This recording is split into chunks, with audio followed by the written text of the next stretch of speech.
Assalamualaikum warahmatullahi wabarakatuh. Berjumpa lagi dengan saya di channel peternak ayam broiler. Apa kabar para subscriber? Mudah-mudahan Anda diberi kesehatan oleh Yang Maha Kuasa.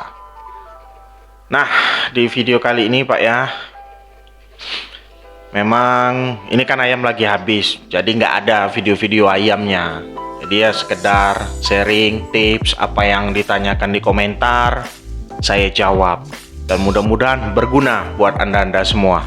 Oke, hari ini kita akan membahas masalah, ada yang nanya, sudah pernah saya bahas dan akan saya bahas lagi.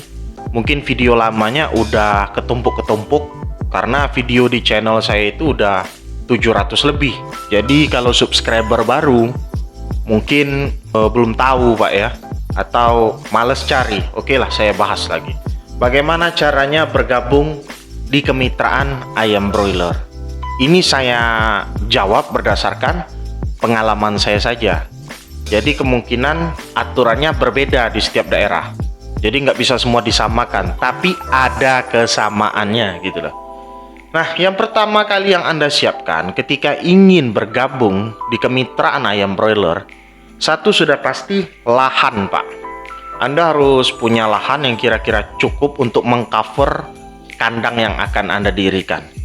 Tips pertama yang saya berikan, ketika Anda sudah mantap ingin bergabung di kemitraan ayam broiler dan siap bergumul dengan suka dukanya beternak ayam broiler dengan pola kemitraan, Anda jangan asal beli lahan dulu Pak. Ketika Anda sudah memutuskan yang namanya beternak, oh saya dapat tanah nih, Anda telepon dulu PPL-nya, pihak perusahaan yang Anda incar untuk bergabung ini. Kasih lihat dia. Jadi nanti biasanya dia bawa kompas untuk buat kandang timur ke barat.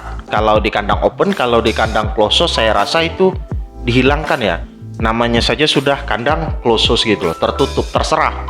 Mau ngadep manapun terserah. Tapi kalau kandang open house wajib timur ke barat gitu Pak. Karena kenapa? Kalau dia menghadapnya bukan timur ke barat, dikhawatirkan sinar matahari akan masuk seluruhnya ke dalam kandang pagi dan sore hari. Efeknya ayam bisa panas dan ayam bisa head stress gitu loh, cekaman panas, jadi stres karena panas. Setelah Anda panggil orang dari pihak PT tempat Anda bergabung, dia akan bilang, oh ini lahannya bagus Pak, ini bisa dibuat kandang. Atau oh ini nggak cocok Pak, nggak masuk untuk tempat beternak ayam. Nah, ketika sudah ada keputusan, barulah Anda beli atau tidak lahan yang sudah Anda incar ini. Atau Anda kalau misalnya, oh Pak kayaknya nggak cocok, Anda bisa cari lahan lain. Tapi kalau misalnya Pak ini sudah cocok, Anda bisa beli atau itu memang sudah jadi punya hak milik Anda gitu. Selanjutnya untuk pembuatan kandang, harga dari tiap kandang ini berbeda Pak. Karena kenapa? Dari material, kayu, paku dan sebagainya itu harganya berbeda dari setiap daerah.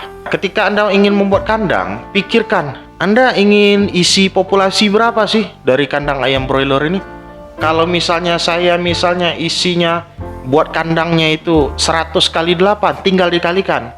Idealnya untuk daerah panas seperti saya ini, kandang ayam broiler itu 7-8 ekor per meter persegi.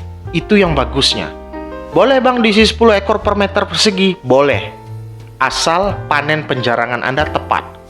Kalau PT Anda sering molor masalah panen penjarangan, itu akan bisa menjadi bumerang bagi Anda sendiri. Karena kenapa? Ketika ayam sudah melebihi target panen penjarangan, kondisi kandang yang sangat padat akan membuat kematian yang sangat tinggi bagi peternakan ayam broiler Anda. Itu tips dari saya. Nah, selanjutnya apalagi Bang harus yang disiapkan? Berbagai PT menetapkan kebijakan ketika ada calon peternak yang ingin bergabung. Kebanyakan meminta jaminan, baik berupa uang atau sertifikat atau surat berharga lainnya. Sebaiknya Anda siapkan itu. Nah, ketika sudah Anda siapkan ACC, kandang dibangun, nanti akan dilakukan penjadwalan kapan akan check in. Jangan lupa untuk membaca kontrak Anda. Ini penting karena disinilah sumber penghasilan Anda Pak.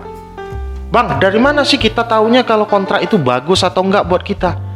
Anda harus bergaul kepada sesama peternak. Misalnya, tetangga Anda punya kandang atau teman Anda punya kandang nih ya, punya kandang. Dia ini bergabung di PT A. Tanya, lihat kontraknya dong, penghasilanmu berapa, terus keuntunganmu berapa, kerugian kamu berapa kali dalam setahun. Itu sangat penting. Semakin sering peternak yang Anda tanya ini, oh kayaknya saya setahun itu nggak pernah rugi deh, saya setahun itu sudah ternak, misalnya saya 4 tahun saya baru rugi sekali, kemungkinan PT tempat Anda bergabung itu bagus. Ya, bagus. Jangan salah. Kadang harga kontrak itu Pak menipu. Menipunya gimana ya? Harga kontrak tinggi, tapi kadang bibit yang diberikan jelek. Ini salah. Kalau bisa balance. Kontrak bagus, bibit yang diberikan bagus. Dari mana taunya kita? Ini pakannya bagus terus nih PT. Ini bibitnya bagus terus ini. Anda itu bisa tahu dengan cara bertanya kepada peternak yang sudah tergabung. Di situ Anda akan bercerita dan tahu apa saja sih keluhan-keluhan dari para peternak ini. Dan ketika itu Anda bisa menilai kayaknya saya gabung atau tidak bergabung. Lebih daripada itu, perhatikan akses jalan Pak. Jangan sampai kayak kandang saya, keluar dana lebih untuk menimbun jalan. Karena kenapa? Broker kalau lihat jalan yang jelek Pak, kemungkinan ayam Anda itu akan semakin terhambat untuk dipanen gitu. Kalau bisa jalannya cor, itu lebih bagus lagi. Ya, itu akan lebih bagus lagi. Untuk ketersediaan air, jangan coba-coba hanya mengandalkan sumur gali. Setiap peternakan ayam broiler yang populasinya di atas 3.000 wajib menggunakan yang namanya sumur bor. Bang, dari mana kita tahu sih yang namanya tanah itu ada air? Makanya buat perjanjian dengan tuan tanah. Pak, ini tanah bagus, pihak PT saya sudah SCC, saya mau minat beli, tinggal kurang satu syarat Pak. Apa? Saya mau cari, ada nggak di sini mata air sumur bor? Kalau nggak ada sumber mata air sumur bor, jangan coba-coba dirikan kandang di atas tanah itu. Atau Anda harus siap dengan konsekuensinya, nanti Anda bakal beli terus yang namanya air bersih untuk keperluan peternakan Anda. Itu saja yang saya sampaikan. Mudah-mudahan bermanfaat bagi Anda yang ingin bergabung di kemitraan ayam broiler. Oh, satu lagi. Kalau banyak yang tanya, Bang, bagus besar keuntungan kemitraan atau mandiri? Di atas kertas, mandiri keuntungannya lebih besar. Mitra, tentu keuntungannya lebih sedikit. Namanya saja sudah mitra. Ya, berbagi. Tapi ada tapinya. Di zaman yang sekarang, Pak, peternakan kebanyakan dipegang oleh pemodal besar. Ya. Kalau kayak kemitraan ini kita hanya bisa nurut gitu loh. Gabung. Beda kayak zaman dulu.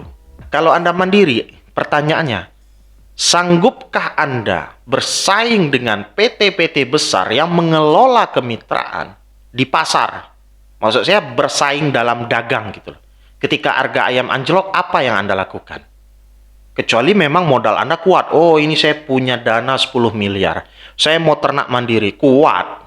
Kuat, Pak. Tapi kalau saya mau ternak lah 3.000 ekor mandiri, sebaiknya pikirkan lagi. Assalamualaikum warahmatullahi wabarakatuh.